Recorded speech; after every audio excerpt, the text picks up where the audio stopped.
Bienvenue sur Ciné Sensei, je suis Mehdi, ce sont les sorties de Noël de la semaine. Nous allons parler d'une sélection que j'ai faite durant cette semaine, que j'ai mis un peu de temps à terminer. Il y a eu pas mal d'épisodes, vous aurez 2 séries, 2 films et 2 séries d'animation. C'est parti, générique. Et surtout, oublie pas, être passionné c'est être fan, même à Noël.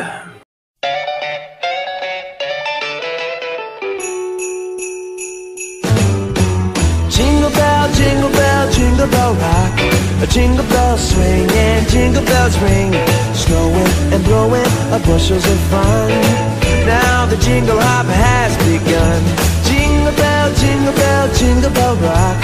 A jingle bells chime in jingle bell time. Dancing and prancing in Jingle Bell Square. On commence avec la première série d'animation qui est Black Runner Black Lotus, une série animée américano-japonaise basée sur la franchise Blade Runner qui est diffusée depuis le 14 novembre 2021. Il s'agit d'une coproduction entre Crunchyroll et Adult Swim, en plus d'être créée en partenariat avec Alcon Television Group. La production et l'anime a été annoncé en novembre 2018. La série animé par Sola Digital, réalisé par le duo Shinji Aramaki et Kenji Kamiya et Shinichiro Watanabe, réalisateur de Blade Runner Blackout en 2022, supervise la série en tant que producteur créatif. La série est composée de 13 épisodes qui sera chronologiquement placé entre le film de 1982 et Blade Runner 2049, en prenant en compte les événements du court-métrage Blade Runner Blackout qui va sortir en 2022. La série comprendra également un personnage familier de l'univers de Blade Runner. La diffusion se trouve en simultané sur la plateforme Adult Swim et Crunchyroll, en commençant par 2 épisodes le 14 novembre 2021. Puis va suivre en rythme de parution d'un épisode par semaine. En France, elle est disponible sur la dernière plateforme citée du même moment. La série est diffusée en anglais sur Adult Swim, alors que Crunchyroll diffuse la version japonaise. Alessia Cara interprète le générique qui débute intitulé Feel You Now. Donc en ce qui concerne les épisodes de Blade Runner Black Lotus que j'ai commencé récemment, j'en ai vu actuellement je crois 3 ou 4. La série est géniale, visuellement est magnifique, graphiquement est super beau, le doublage japonais est excellent, l'histoire elle déchire. Donc l'histoire est simple, c'est une jeune adolescente qui se réveille, qui a perdu la mémoire et du coup se retrouve à rechercher ses souvenirs, et par la suite elle apprend que tout simplement c'est une sorte de poupée qui est créée pour être chassée tout simplement, et du coup elle décide de tous les exterminer un par un. Donc l'animation est juste ouf de ouf et c'est une tuerie. J'ai hâte de voir la suite. Là j'en suis que à 3 ou 4 épisodes, il m'en reste peut-être 3-4, et en fait ça reprend bien l'esprit de Blade Runner, l'ambiance de Blade Runner, tout côté futuriste et tout, il est excellent. J'ai hâte de voir la suite. C'est une très bonne série, je vous la conseille. Donc ça y est, elle est enfin disponible, Demon Slayer, la saison 2 qui a commencé récemment sur Crunchyroll.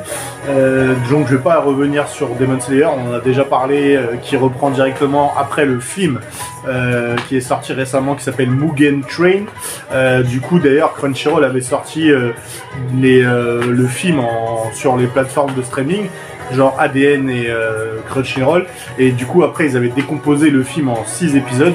Et enfin là ça a commencé, il n'y a que 2 épisodes maintenant actuellement, donc ça fait que 2 semaines Demon Slayer la saison 2 est disponible, et du coup ça reprend tout de suite après le film Kimetsu no Yaiba Mugen Train.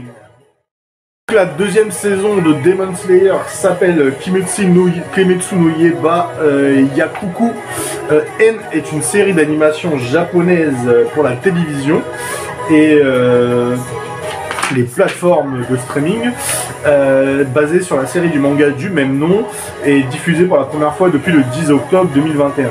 La saison se divise en 2 cours. Le premier récapitule l'arc du le train de l'infini, adapté en film en 2020. Sur 7 épisodes, le 8e épisode marque le début de la seconde cour qui couvre l'arc des quartiers des plaisirs. Donc synopsis est simple, Tenjiro Kamado a fini sa récupération de son apprentissage auprès du pilier Shinobu Kocho et repart en mission avec Zenitsu et Inosuke. Le trio doit épauler Kyojuro Rengeku, le fantastique pilier du feu, dans sa mission contre un démon sévice dans un train. Voilà, tout simplement. Là, il te rappelle un petit peu le Mugen Train, que tu peux le voir sur les plateformes de streaming, où la première partie est décomposée en 7 épisodes sur Crunchyroll. Donc la première saison connaît un grand succès, ainsi que le film paraît en décembre 2020, se bat de nombreux records au Japon. Fort de cet engouement, le studio Ufotable travaille sur une seconde saison. La direction est confiée à Haro Satosaki, tandis que Akira Matsushima est un character designer. Alors, en ce qui concerne Demon Slayer, la saison 2, que moi j'avais vu déjà le film, donc au cinéma au Grand Rex, donc j'ai eu grand plaisir de le découvrir en grand écran. Du coup, les premiers épisodes, parce qu'il n'y en a que 2 actuellement, sont géniaux. Graphiquement, visuellement, ils sont magnifiques. Les doublages est toujours aussi beau. Et l'histoire elle débute un petit peu, ça commence tout doucement à s'installer. Donc en 2 épisodes, c'est pas évident de vous donner un premier SG de ce que j'ai vu, mais en tout cas cette série au quartier des plaisirs est géniale. En plus le nouveau personnage qu'on vient de découvrir, qui prend un peu en otage Tanjiro et ses amis, du coup a l'air d'être excellent. C'est un ancien ninja qui devient pilier. Enfin bref, c'est une tuerie. Et apparemment il y a un monstrueux démon qui est parti de ce quartier des plaisirs, qui kidnappe des jeunes filles apparemment, et les jeunes filles du ninja justement ont été kidnappées. C'est pour ça qu'il va le chercher en fait, Tanjiro et ses amis, pour essayer de les récupérer. Et j'avoue que ces épisodes sont très très bons, ça s'annonce très très bon. J'ai hâte de voir la suite. Donc on enchaîne avec la première série que j'ai enfin terminée récemment. Ça a été un peu long, désolé. C'est une série qui a commencé depuis 2018, qui s'appelle Perdu dans l'espace, Lost in Space. C'est une série de science-fiction, elle est sur Netflix. La création c'est Matt Zama, Burke Sharpless. La production c'est Legendary Television et Sendetsi Entertainment. Les acteurs principaux sont Toby Stephen, Molly Parker, Taylor Russell, Mina Sundewale, Maxwell Jenkins, Inacio Serikyo et Parker Posey. La musique, c'est Christophe Furle-Nertz. Donc voilà, il y a 3 saisons, nombre d'épisodes, il y en a 28 au total. Et le début a été le 13 avril 2018 au 1er décembre 2021. Perdu dans l'espace, c'est une série télévisée de science-fiction américaine en cours de production, créée par Matt Zama et Burke Sharpless, et diffusée à l'international depuis le 13 avril 2018 sur Netflix. Il s'agit de l'adaptation de la série du même titre des années 1960, créée par Irwin Allen. Donc l'histoire est simple, c'est après l'impact d'un astéroïde en 2046, la vie sur Terre devient de plus en plus difficile. Des membres de la famille Robinson ont été sélectionnés pour quitter la Terre avec la 24e vague de colons et reconstruire leur vie sur la planète Proxima B. John et Maureen Robinson et les 3 enfants, Judith, Penny et Will, sont montés à bord du Resolution et le navire colonial du type Jupiter qui est installé, et le navire amène à leur nouvelle destination. Mais un grave accident pendant le voyage les a forcés à atterrir sur une planète gelée inconnue. Ils ont découvert qu'ils faisaient face à un robot extraterrestre. Les colons devront former de nouvelles alliances, travailler ensemble pour survivre dans un environnement hostile à des années-lumière de leur destination prévue. Donc le développement de la série a été 2014, le 9 octobre. Legendary Television annonce vouloir produire un reboot de la série des années 1960 avec aux manettes le scénariste Matt Zamaza et Burke Sharpless, ces derniers ayant travaillé sur le film Dracula Untold, se révèlent intéressés et débutent donc l'écriture. Le projet est supervisé par Peter Johnson, le président de la filiale télévisée Legendary Pictures. Le 20 novembre 2015, Netflix annonce une série sera diffusée sur son site de streaming. Le 29 juin 2016, annonce que la première saison compte au total 10 épisodes. Le 14 mai 2018, Netflix renouvelle la série pour une 2e saison. Le 9 mars 2020, la série a été renouvelée pour une 3e et dernière saison prévue en 2021 qui est sortie récemment. Donc c'est Alors, en ce qui concerne la critique de Perdu dans l'espace, les 3 saisons, parce qu'elle est terminée, ça y est, c'est la fin de la série.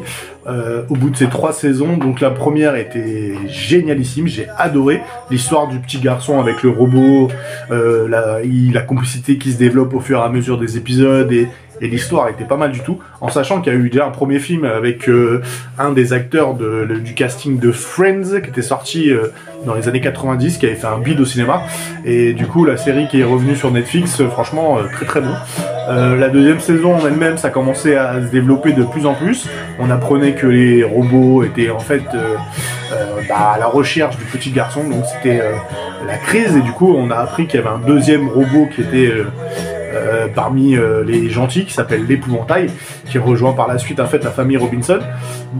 Dans les acteurs principaux qu'on connaît, nous avons bien sûr le père qui joue dans la série Black Size, qui était génialissime, et nous avons aussi l'actrice, la jeune actrice qui joue dans Escape Game, le nom je me rappelle plus comment elle s'appelle, mais elle joue Zoé dans Escape Game, qui est aussi génial. Et du coup bon, après la saison 3 est arrivée là récemment, du coup c'est dommage que cette série se termine, j'avoue que je suis un peu déçu. La saison 3 était pas mal du tout, était très intéressante. Bon, ce qui est dommage, c'est qu'à cause du Covid, il y a eu une grosse coupure entre la saison 2 et la saison 3. Il y a eu plus d'1 an et demi de coupure. Donc du coup, malheureusement, le petit garçon et ses frères et sœurs ont tous grandi. Maintenant, le garçon, il a 16 piges. C'est un ado, il est grand comme tout. Et du coup, j'ai trouvé ça vraiment intéressant comme fin, et c'est vraiment pas mal. La saison 3 est vraiment géniale, je dirais pas que c'est la meilleure, mais elle reste une bonne fin pour une fois dans une série. Une très bonne fin, une très bonne série, je vous la conseille fortement si vous aimez les séries genre science-fiction, voilà, tout simplement. Donc ça y est, elle est enfin disponible sur Netflix depuis le 8 décembre, la série Titan, la saison 3, a débarqué sur Netflix avec Nightwing et ses amis, et tous ses potes. Donc à l'époque, on en avait déjà parlé dans les blockbusters de l'été, j'avais vu que le premier épisode, donc j'avais pas rentré dans les détails, j'avais juste dit le premier épisode avec l'histoire, avec la naissance de Redwood, le meurtre de Jason Todd, avec le Joker, etc., etc. Donc du coup, ça y est, je l'ai enfin vu intégralement. Donc je vais pas vous la représenter, les acteurs non plus, je vais pas vous les représenter, ça sert à rien. Je vous ai juste vous présenter que l'acteur principal de la série, c'est Brandon Thwaites qui joue le rôle de Nightwing. Et du coup, tous les personnages de l'univers DC de Teen Titan sont là. Dans les nouveaux personnages, nous avons cette saison Blackfire, qui est la sœur de Starfire, qui débarque dans la série, qu'on avait déjà vu auparavant, et du coup elle rejoint la team des Titans. Mais sinon il y a un gros meurtre dans la série, je vais pas révéler. La saison 3 devait s'inspirer du deuil dans la famille avec Jason Todd et la revanche de Redwood, en gros ces deux comics là. Mais alors là, je vais vous passer à ma critique, et j'ai été déçu, énormément déçu par cette saison. Elle est nulle à chier. La série, ils sont nuls. En fait, le coup de Jason Todd qui meurt, c'était juste pour vous vendre la saison 3. C'était de la grosse merde. Ça a été vraiment j'ai vraiment été dégoûté, quoi. Cette saison est à chier, mais vraiment à chier. On s'attendait vraiment à quelque chose de bien. Il y avait Joker qui devait apparaître et tout ça. Et au final, ils ont pris l'épouvantail qui ressemble à rien. Tout sauf un épouvantail. Aucun charisme, dégueulasse. Les épisodes sont chiants, sont répétitifs. Il n'y a pas de rythme, il n'y a rien. Pourtant, la première saison était pas mal, la deuxième saison, ça restait correct. La saison 3, c'est une catastrophe, mais c'est vraiment n'importe quoi. Et Nightwing, laisse tomber. Alors avant, j'avais dit qu'ils avaient sauté les origines. Là, ils ont remixé, mais complet, mais rien à faire. Maintenant, genre Nightwing, c'est le nouveau Batman, c'est de la merde, mais vraiment de la merde. On sait que ça a été renouvelé pour une saison 4. Je sais pas où elle va, parce que vu la saison 3, le potentiel qu'elle a, la saison 4, là, j'avais droit dans le mur, hein, clairement. Faut vraiment qu'ils trouvent une solution pour rehausser le niveau, parce que là, c'était vraiment dégueulasse. Si j'avais donné une note de la saison, ça serait un 2. Un 2 sur 5, ou un 2 sur 10. C'était tellement à chier que les épisodes, je jouais à la Switch, les gars. Je jouais à la Switch, tellement que c'était de la merde. Mais de la merde. Donc, on va passer au premier film que j'ai regardé cette semaine. J'avoue que j'ai beaucoup eu de mal à trouver un film à vous parler qui pourrait être intéressant à parler aussi, qui a un intérêt quelconque, on va dire. Du coup, malheureusement, j'ai trouvé un film, malheureusement un peu déçu de ce film, mais bon, c'était important d'en parler parce que je trouve un côté un petit peu sympathique, un peu poétique de ce film. Le film est sorti sur Apple TV, qui est une plateforme de streaming dans le même genre que Netflix ou Amazon Prime Video. Le film s'appelle Finch. Il a été réalisé par Miguel Sapochnik. Oui, je sais, c'est bizarre le nom. Scénario, c'est Greg Luck et Ivor Powell. Les musiques, c'est Gustavo Sendolala et Playton et Image Movers. La société de production, c'est Alibaba Pictures. Misher Films, Dutch Ang et Amblin partenaire. Donc du coup, l'acteur principal qui joue dans ce film est bien sûr Monsieur Tom Hanks. Et c'est un film américano-britannique réalisé par Miguel Sapochnik, sorti en 2021, un temps prévu pour le cinéma. Il a seulement été disponible depuis le 5 novembre 2021 sur Apple TV. Donc le synopsis est simple, c'est dans un monde post-apocalyptique, ravagé par un événement solaire. Finch est l'un des seuls survivants, souffrant de cette solitude et malade. Cet ancien inventeur et ingénieur en robotique décide de construire un androïde qui prendra soin de son chien. Alors que le trio entreprend un long voyage vers l'ouest, Finch tente d'apprendre à un robot surnommé Jeff l'amour et l'amitié nécessaires pour s'occuper de son animal. Il va ailleurs pour tenter pour que son chien accepte le robot bientôt dans le film, quoi. Le chien doit accepter le robot parce que Tom Hanks est au bout de... est à deux doigts de mourir, en fait, tout simplement. Donc, en octobre 2017, Tom Hanks est annoncé dans le film post-apocalyptique. Alors intitulé Bios, Miguel Sapochnik est annoncé comme réalisateur avec notamment Robert Zemeckis en production. D'après un script de Greg Luck et de Ivor Powell. Plusieurs majors sont alors intéressés pour acquérir le film, dont le tournage est alors annoncé pour 2018. Quelques années plus tard, le projet est relancé par Amblin Entertainment, la production, et Universal Pictures pour le distribuer.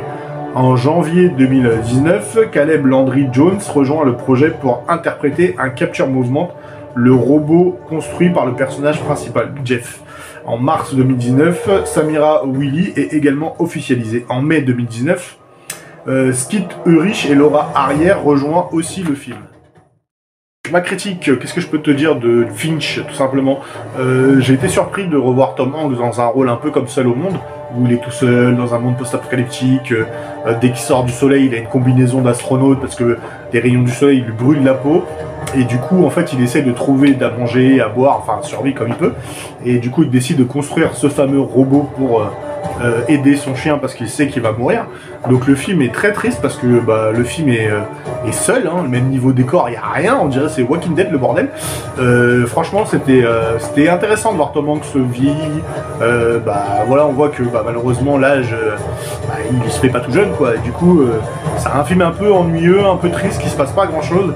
Mais en fait, il y a vraiment une histoire intéressante, c'est le robot Jeff qui vient de naître en l'espace de 2 jours, où il apprend à conduire, il apprend à parler, il apprend à jouer avec un chien. Tout ce côté-là est un peu touchant, on va dire. C'est le petit côté un petit peu, un peu sentimental de Noël. Ça peut être un bon film de Noël, hein, pour le coup. C'est la petite amitié, en fait, le robot qui essaye de devenir un humain, et le chien essaye d'apprécier le robot, quoi, tout simplement. Et Finch est un peu le chef d'orchestre de ce film, du coup, mais c'est vrai qu'il est pas ouf, c'est pas non plus un truc qui cassera 3 pattes à un canard, hein. Ça restera pas dans les annales, mais qui reste un film à regarder sur Apple TV si vous avez rien à regarder, tout simplement. Donc le dernier film que j'ai regardé cette semaine, et pas des moindres, c'est la première fois que j'allais regarder ça. Je t'avouerai que même moi j'ai été surpris. Il est sorti sur Disney+, récemment.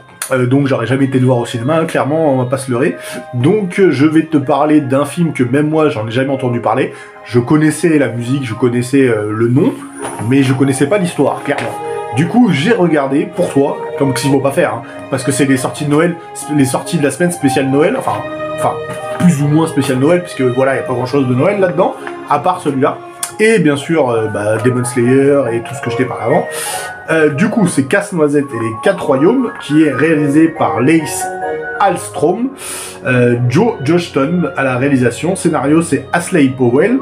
Et la musique, c'est James Newt Howard. Mackenzie Foy est l'actrice principale, joue le rôle de Clara, si je dis pas de bêtises.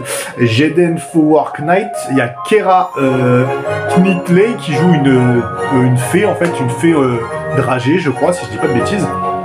Hélène Mirren, et on a bien sûr Monsieur Morgan Freeman qui joue l'espèce d'oncle de Clara, tout simplement. Donc c'est produit par Walt Disney Pictures et Mark Gordon Pictures. Donc c'est un film fantastique de Noël, bien sûr, on est dans le thème, on a une semaine même pas de Noël. Donc est un film fantastique américain réalisé par Lace Hallstrom et Joe Johnston, sorti en 2018. Il s'agit d'une adaptation du conte allemand Casse-Noisette et le roi de la souris Ernest Theodor Amadeus Hoffmann, publié en 1816. Il reprend également des éléments du ballet Casse-Noisette, notamment les musiques de Piotr Lich Tchaikovsky, alors excusez-moi si j'ai écorché le nom, certaines chorégraphies de Lev Ivanov et Marius Petipa, ainsi que le personnage de Clara. Lors de la sortie du film, le film divise la critique, qui salue sa direction artistique, les effets spéciaux, mais lui reproche la simplicité de son scénario. Il connaît un échec au box-office américain, mais réalise un score correct à l'international, réussit à rembourser son budget, mais également à engendrer un peu de bénéfices supplémentaires.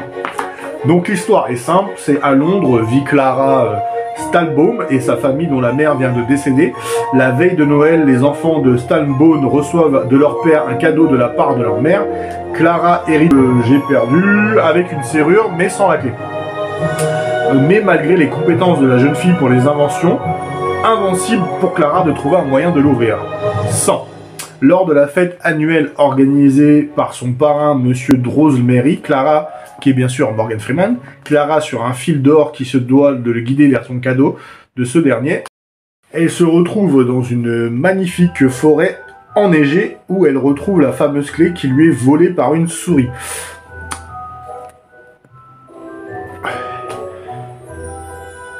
Alors qu'elle essaye de reprendre la clé des pattes de l'animal, Clara fait la rencontre d'un garde casse-noisette nommé Philippe. Il lui apprend qu'elle est la princesse du royaume magique, découvert par sa mère qui en était la reine. À la suite de la mort de sa mère, Clara est maintenant la reine du monde parallèle, composé de 4 royaumes dirigés par différents régents, la terre des flocons de neige par Frisson, la terre des fleurs par Aubépin, de la terre des friandises par la fée dragée, qui est jouée par Keira Knightley, qui jouait dans Pirates des Caraïbes, la saga. Le 4e royaume, anciennement la terre du divertissement, est dirigé par la mère Gingendre, qui est en alliance avec le roi des souris qui désire prendre le contrôle de tout le royaume du pays. La fée dragée présente alors Clara une machine inventée par sa mère qui permet de faire vivre des jouets et leur permettant de créer une armée de soldats pour combattre le 4e royaume. Mais la machine ne peut fonctionner qu'avec la clé, la même que celle que la boîte, ce qui se trouve à l'intérieur. Et maintenant, chez la mère Gingendre, bien s'est décidé à sauver le pays et la courageuse Clara va mettre en place en expédition vers le 4e royaume et va restaurer l'harmonie. On passe à la critique. Comme je t'ai dit, alors je ne connaissais pas du tout Casse-Noisette, je connaissais la musique, comme tout le monde, je crois que tout le monde connaît, quand tu parles de Casse-Noisette, on connaît tous la musique. Tellement l'avoir écouté dans les pubs à la télé ou même dans les films. Après voilà, le film en lui-même, si on parle techniquement que du film, le film est hyper beau, c'est un vrai conte de fées de Noël. Pour les périodes c'est parfait, donc il est disponible sur Disney+. Les décors sont sublimes, bon les acteurs en soi, à part Morgan Freeman et Keira Knightley qui jouaient dans Pirates des Caraïbes, les acteurs ne sont pas connus, à part l'héroïne qui est jouée par Clara. Apparemment elle jouait la fille de l'autre là, le vampire Edward avec sa copine qui jouait Bella dans Twilight. Donc c'est la fille c'est leur enfant qui a grandi maintenant, qui est une adolescente, qui joue le rôle de Clara dans les comment ça s'appelle, Casse-Noisette et les 4 royaumes. Après l'histoire est un peu simpliste, c'est un Walt Disney, on va pas se prendre la tête. Il y a des gentils, il y a des méchants, voilà. Les décors et les costumes sont vraiment sublimes, les musiques sont sublimes. Les dessins, les danses sont sublimes, c'est vraiment un beau film de Noël. Bon après, si on parle techniquement que du film en lui-même, on va dire que c'est pas un film de ouf, mais qui peut être sympa à regarder pour la période, tout simplement, pour la période de Noël, voilà. Donc, j'espère que cette émission t'a plu pour les sorties de la semaine, en sachant que cette semaine, aujourd'hui même où la vidéo sera sortie, tu vas avoir le droit à Spider-Man No Way Home dans les écrans de cinéma, qui est génialissime. J'ai hâte de le voir au cinéma, enfin. Moi, j'ai la chance de le voir en Screen X dans une salle de cinéma au Pâté. Donc, je vais essayer de te faire une vidéo à l'intérieur pour te montrer l'écran, te montrer mon voyage jusqu'à là-bas, parce qu'on parle vraiment de voyage, là, parce que c'est pas à côté. Et du coup, je vais essayer de faire une émission spéciale qui s'appellera Movie Game 2, où on va parler bien sûr de la saison 2 de The Witcher, qui est prévue pour vendredi 17 décembre, c'est-à-dire cette semaine aussi, où on va parler de la première saison, des jeux vidéo. D'ailleurs, les SPJ level 34 sont exclusifs à The Witcher, en sachant qu'il y aura une petite surprise, il n'y aura pas que du The Witcher. Et après, bien sûr, on essaiera de faire un numéro spécial pour la sortie de Spider-Man No Way Home. Alors je pense que je le ferai après avoir le film, comme ça on fera la critique après d'avoir vu la Spider-Man No Way Home, le troisième film de la trilogie de Tom Holland qui a été lancé depuis 2019 ou 2017, si je dis pas de bêtises, 2017. Voilà, donc j'espère que cette vidéo t'a plu. N'oublie pas de liker, de partager, de t'abonner et de mettre des pouces bleus comme ça pour me dire si t'as kiffé la vidéo ou pas. Allez, ciao, à bientôt et garde le fan spirit en toi, et être passionné c'est être fan. Salut.